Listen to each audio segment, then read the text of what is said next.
नमस्कार साथियों, मैं आशुतोष दुबे।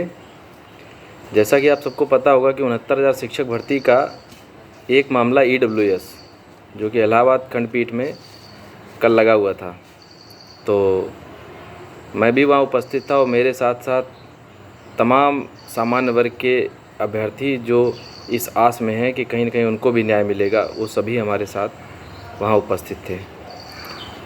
तो कल सीधे मुद्दे पर आता हूँ। तो कल जो वहाँ पे बहस हुई या जो भी चीज़ हुई, मात्र 10 मिनट के लिए ही अशोक खरे सर खड़े हुए और उन्होंने कहा कि सर ये आपने पिछली डेट को इसको जो है फाइनल करने को बोला था।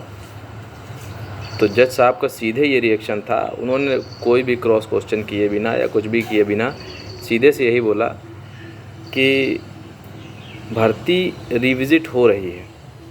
सरकार से बोला, जो कुष्मांडा साई सर थे और अर्चना मैम थी, कि जो भर्ती रिविज़िट हो रही है तो इन अभ्यर्थियों का एडिशनल ग्राउंड बन रहा है और इन अभ्यर्थियों को उसी रिविज़िट में दे के समापन किया जाए। क्या समस्या ऐसी आ रही है कि इन अभ्यर्थियों को आप उसमें नहीं दे सकते हैं? ऐसी अगर कोई समस्या आ रही है या कोई प्रॉब्लम आ रही है, जो चीज़ें उसमें विघ्न है या बाधा है, उसको आप हमें लिख कर दे दीजिए।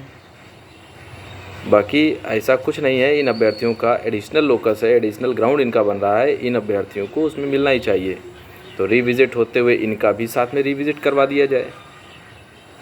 तो जब मैं ये सब चीज़ को सुना और देखा कि जज साहब इस पर किस तरह से अपने विचार व्यक्त कर रहे हैं, तो मुझे लगभग मान लीजिए 100% श्योरिटी हो गई इस चीज़ की कि हमको दो चीज़ में से एक चीज़ मिलना तय हो चुका है। दोनों चीज़ भी हमें मिल सकती हैं कि हमें डबल रिजर्वेशन वाला जो फ़ायदा है, जो हम लोगों का वो मामला जो यहाँ डीबी में हम लोगों को नहीं दिया गया, सिंगल बेंच में यद्यपि हम लोग जीते थे लेकिन डीबी ने हमको नहीं सुना। कोई बात नहीं, उसके आगे की सीढ़ी माननीय उच्चतम न्यायालय है और वहाँ हम सभी अभ्यर्थी एक साथ मिल कर जा रहे हैं और सभी की सहमति आपसी जो बनी हुई है, वहाँ मीटिंग होना था तो हम लोग वहाँ मिलकर जा रहे हैं। उस मामले को वहाँ पे हम लोग निस्तारित करवाएंगे। और EWS वाले मामले में मैं बता दूं कि EWS वाले मामले में माननीय कोर्ट का बिल्कुल स्पष्ट रुख है।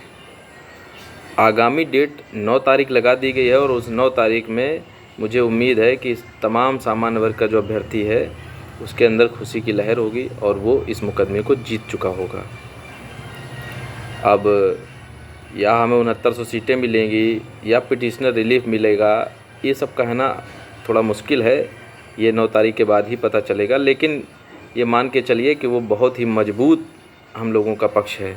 उसके अलावा जो डबल रिजर्वेशन वाला मामला है उसमें आपसी सहमति सभी लोगों की बन चुकी है और अगर कोई थोड़ी बहुत इधर उधर कोई बात होगी तो उसको हम लोग आपस में बैठकर निपटा लेंगे। कोई ऐसी समस्या वाली बात नहीं है।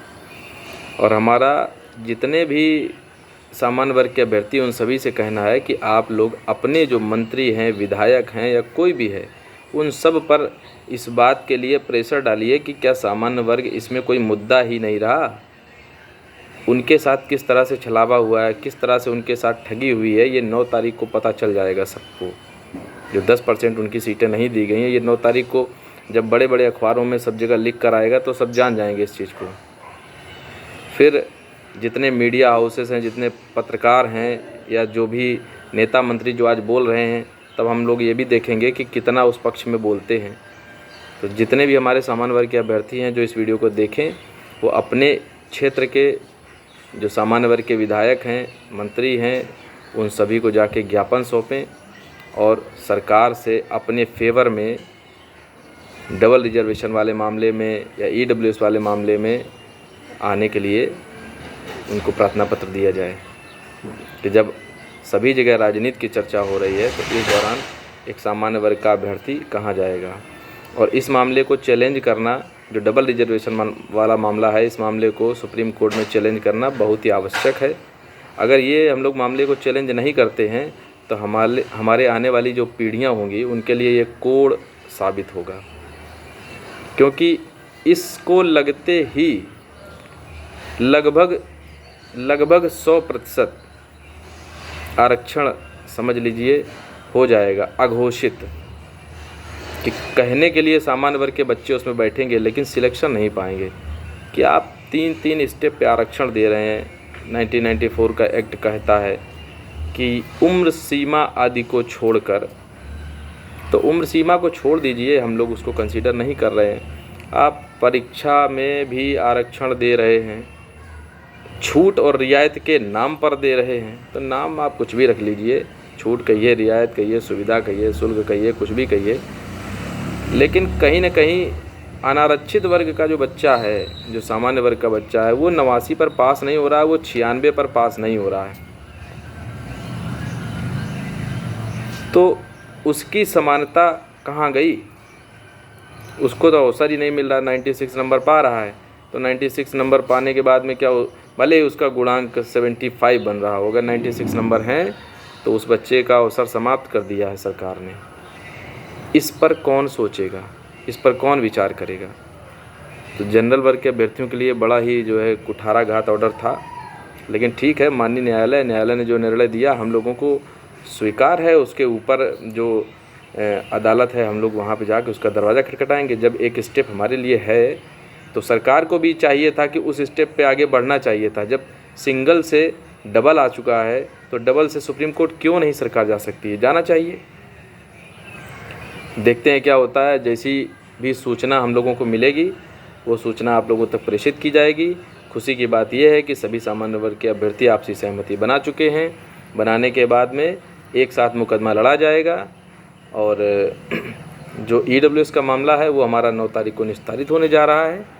और उसमें जिन लोगों ने स्टार्टिंग में पहल की, जैसे शिवम पांडे भाई के द्वारा स्टार्टिंग में इस मुकदमे को डाला गया, तो बहुत ही आज वो हम लोगों के लिए एक अच्छा साबित होगा। बीच में हमारे जो अन्य हमारे साथी भाई थे उन लोगों ने भी जाके वहाँ याचिका डाली और उस मुकदमे को मजबूती प्रदान करने की कोशिश की।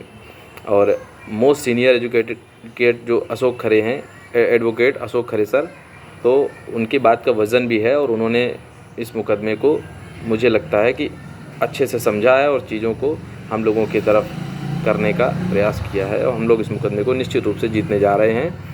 और आगे जो है जो भी प्रोसीडिंग रहेगी, आप सभी लोग जो है संगठित रहिए और आप सभी लोग जितना भी हो सके वो अधिक से अधिक सहयोग करने की कोशिश करिएगा जब हम लोग अपने अपने ग्रुपों में अनाउंसमेंट करेंगे, ठीक है। और उस बढ़ चढ़ कर हर चीज़ में हिस्सा लेना होगा, क्योंकि ये हमारी नौकरी की सिर्फ बात नहीं है, ये आगे आने वाली भविष्य की बात है कि चीज़ें अगर हाथ से आज निकल गईं तो फिर कुछ नहीं बचेगा। धन्यवाद।